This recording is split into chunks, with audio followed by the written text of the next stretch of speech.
Mungkin bisa disampaikan sedikit, latar belakang kenapa harus, ada pegawai pemerintah dengan perjanjian kerja P3K?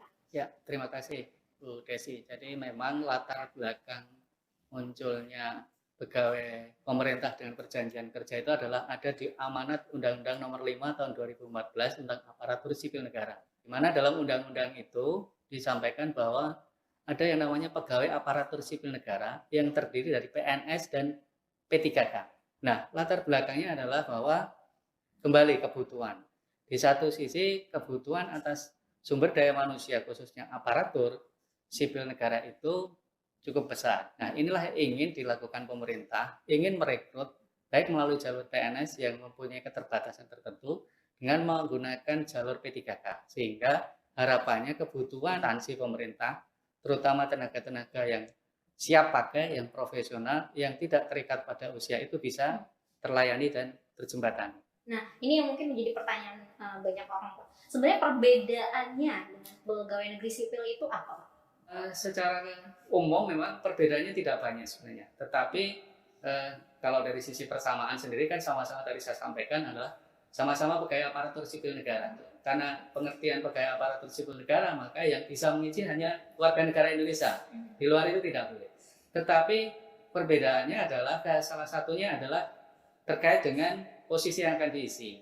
Bahwa untuk PNS itu dia memang diangkat untuk menduduki suatu jabatan pemerintah. Nah, P3K itu juga akan mengisi jabatan pemerintah, tetapi posisinya adalah dalam rangka menjalankan fungsi dan tugas pemerintah. Jadi dia tidak posisinya duduk dalam jabatan dalam pengertian bahwa dia akan mempunyai karir segala itu tidak. Itulah perbedaan. Kemudian perbedaan yang lainnya adalah terkait juga dengan hal yang krusial adalah karena ini sifatnya semacam percepatan untuk memenuhi kebutuhan dari pegawai AS-nya, maka posisi pengangkatannya pun mekanismenya juga beda. Kalau PNS ada yang namanya masa percobaan selama 1 tahun, yang dimaknai adalah di situ yang bersangkutan akan dilakukan atau dilatih dengan pelatihan dasar untuk bisa siap dalam jabatan itu. Tetapi kalau P3K yang bersangkutan itu justru langsung diangkat dalam jabatan itu tanpa melalui masa percobaan. Karena tadi mereka memang diharapkan betul-betul sudah profesional, sudah betul-betul sudah kompeten dalam jabatan yang diisi oleh yang bersangkutan. Itulah yang perbedaan yang sebenarnya justru kalau saya lihat itu justru menunjukkan keuntungannya kalau kita masuk lewat jalur P3K. Ya, karena apa? Contoh misalnya, ketika seorang calon pegawai negeri sipil sebelum diangkat PNS, ada masa sekitar 1 tahun, dia hanya akan diberikan gaji 80%. Sedangkan P3K, begitu yang bersangkutan diangkat menjadi P3K, maka akan dibayar 100% gaji pokoknya. Itu salah satu justru kalau memang itu perbedaan, tetapi justru itu menunjukkan keuntungannya kalau kita masuk lewat jalur P3K. Nah, mungkin peruntukan jabatan yang dapat diisi oleh P3K ini mungkin bedanya dengan pegawai negeri sipil ini apa? Nah, perbedaannya tadi saya sampaikan, ada 3 klaster jabatan yang bisa diisi oleh P3K. Yang klaster pertama itu adalah jabatan fungsional tertentu atau kemudian juga jabatan pimpinan tinggi. Jadi jabatan pimpinan tinggi khususnya untuk utama dan madya itu bisa diisi P3K tanpa harus mulai dari start nol sebagai calon PNS. Bayangkan kalau seorang PNS ingin duduk di jabatan pimpinan tinggi, dia harus mulai start dari bawah. Tapi P3K tidak. P3K justru bisa melamar langsung ke jabatan pimpinan tinggi. Kemudian klaster ketiga itu yang saat ini belum ada adalah ada ruang nanti ada jabatan-jabatan yang ditetapkan oleh Kementerian PAN yang dapat diisi P3K untuk mengisi jabatan-jabatan yang bukan jabatan struktural tetapi menjalankan fungsi manajemen pemerintah. Nah, klaster yang pertama tadi yang jabatan fungsional, ini sudah ada peraturan Presiden nomor 38 tahun 2020. Dari sekitar 240 lebih jabatan fungsional, di peraturan Presiden nomor 38 tahun 2020 itu ada 147 jabatan fungsional yang bisa diisi oleh P3K. Ya, dan memang ini memang perbedaan dengan PNS, tetapi kembali bahwa ada keuntungan justru kalau kita posisinya bisa ibarat kita bisa percepatan untuk duduk dalam suatu jabatan. Bayangkan kalau misalnya seorang calon PNS untuk diangkat dalam jabatan fungsional saja dia harus melalui proses calon PNS. Kemudian baru diangkat dalam jabatan fungsional. Kalau P3K tidak, P3K itu justru begitu mereka melamar misalnya jabatan fungsional guru, begitu diangkat, dia sudah langsung ke posisi guru. Ya, tidak, bahkan sudah bisa diberikan tunjangan fungsionalnya kalau memang dia sudah memenuhi persyarat. Nah, ngomongin penghasilan ini salah satu mungkin yang jadi pertanyaan itu adalah hak-hak kepegawaiannya. Nah, kan kita tahu pegawai negeri sipil beberapa sejumlah hak kepegawaiannya ada. Nah, itu sama nggak ini dengan yang akan dimiliki oleh P3K? Ya, menarik kalau kita bicara penghasilan kan semua orang tentu bekerja orientasinya akan penghasilan ya. Kemudian PH-nya dia berapa? Nah, ini yang menarik. P3K itu memang dia di amanat Undang-Undang Nomor 5 Tahun 2014 maupun di PP 49 Tahun 2018 terkait dengan manajemen P3K mempunyai terkait dengan hak selain gaji. Yang bersangkutan juga dapat cuti, kemudian yang bersangkutan juga bisa mengikuti pengembangan kompetensi. Kalau mereka punya kinerja yang baik, yang bersangkutan itu juga akan mendapat penghargaan. Penghargaannya sama dengan penghargaan yang diterimakan PNS. Kemudian yang bersangkutan juga punya jaminan. Jaminan apa? Jaminan hari tua, jaminan kesehatan, jaminan kecelakaan kerja, termasuk juga jaminan kematian, dan bantuan hukum.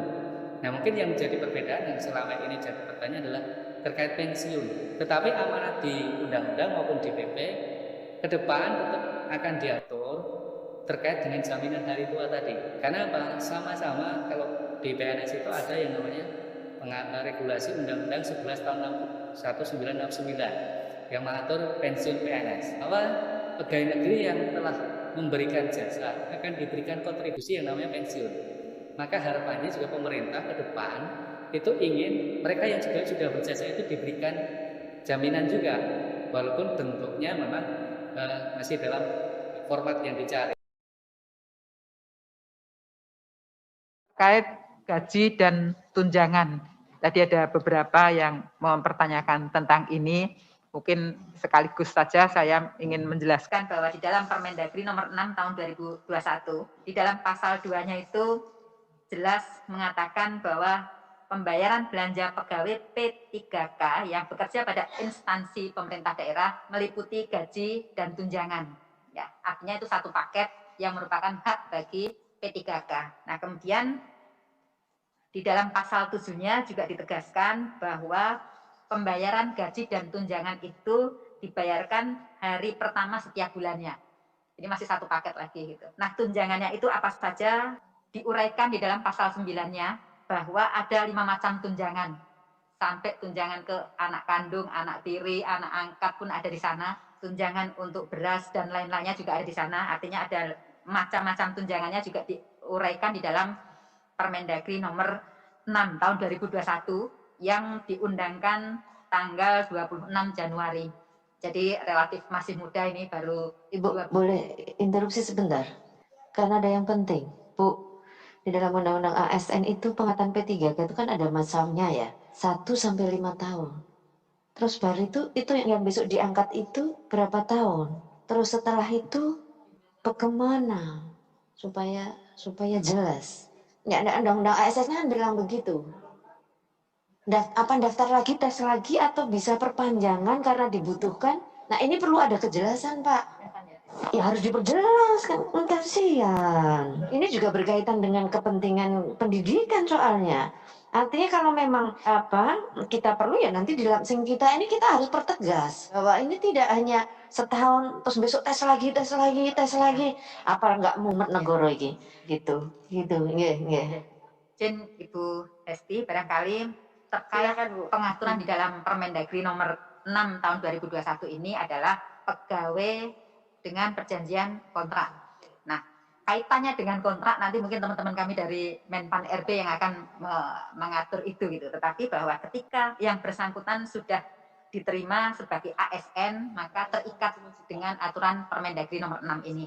Sebagaimana tadi saya sampaikan, pasal 2, pasal 7, pasal 9 itu sudah harus dipenuhi oleh pemerintah daerah.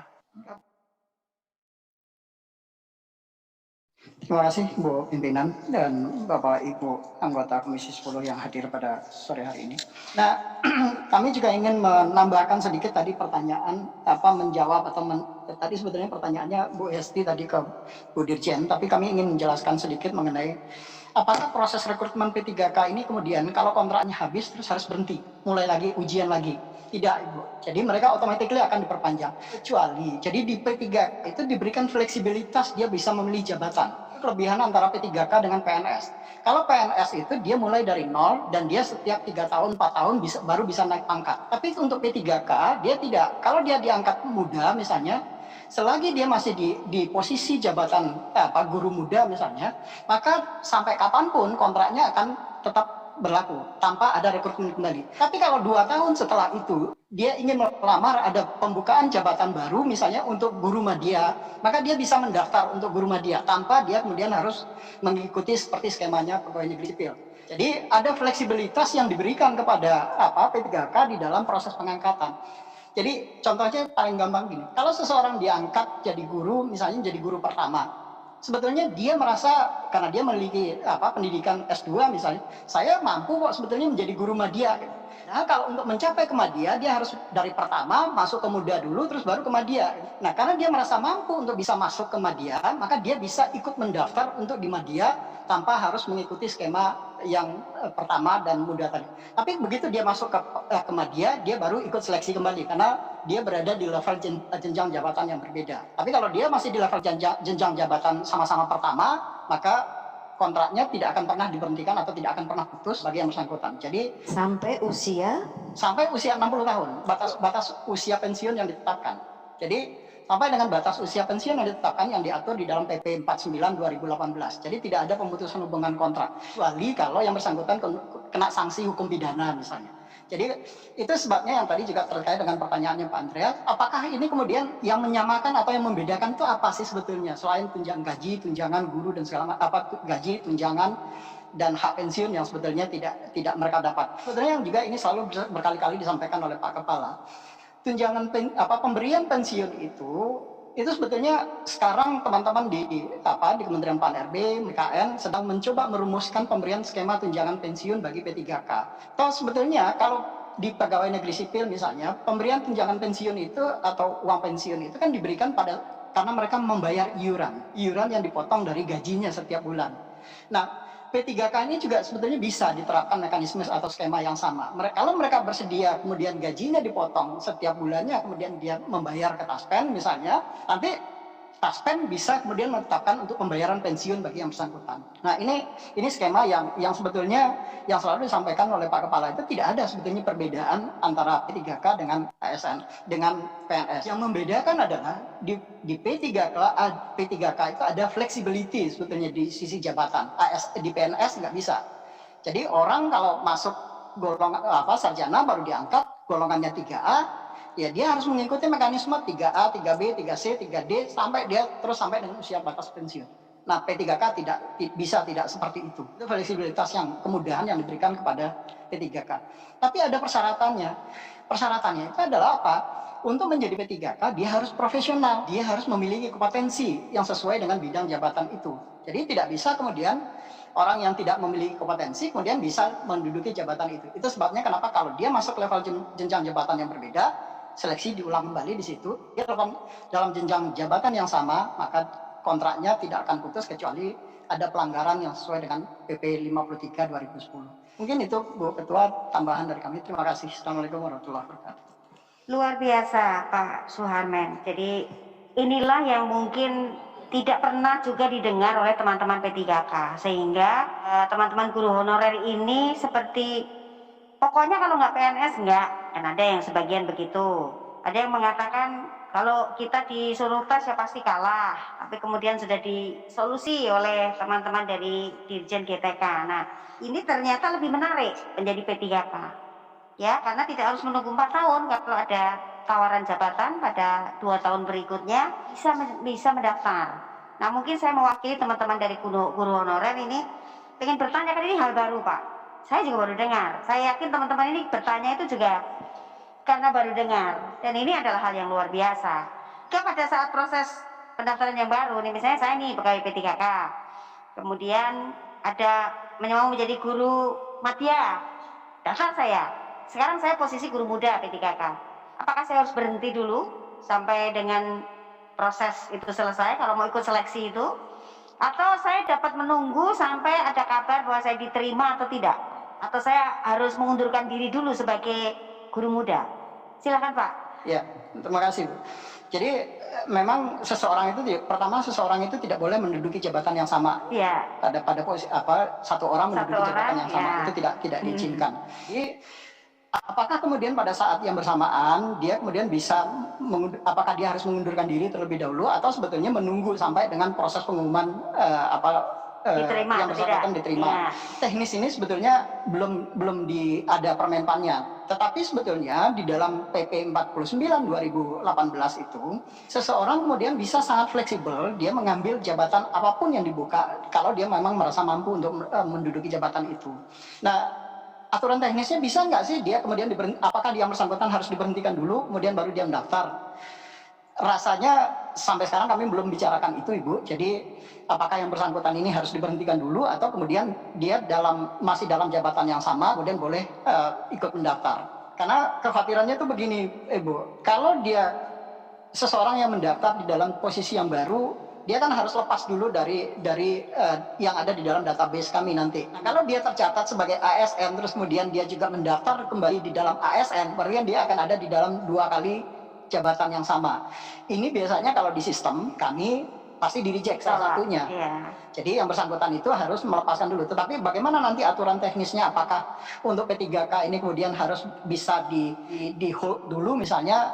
Ini yang nanti akan kami lihat bersama-sama dengan teman-teman di Menpan. Kalau teman-teman Menpan kemudian sudah menetapkan aturannya bisa untuk dilakukan itu, BKN tentu akan mengikuti mekanisme itu.